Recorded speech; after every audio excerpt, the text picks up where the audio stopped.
তো বন্ধুরা, যে চুলের কাটিংটা কাটার কথা ছিল ওই মিলেটারে আনবি, আমি সেই দাগ দিয়া চুলটা একদম পারফেক্ট সুন্দর করে সমান করেছি। দেখো কোনো জায়গায় কিছু আছে কিনা, কেমন হয়েছে বন্ধুরা, দাও তোমাকে দেখে থাকবে, আমি বোঝাচ্ছি।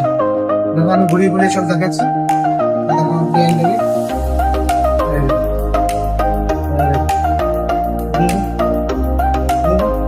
বন্ধুরা এই যে জায়গাটা মাংসের একটু ভাঁজ আছে বলে একটু অন্যরকম লাগছে, তার থেকে ঠিক আছে।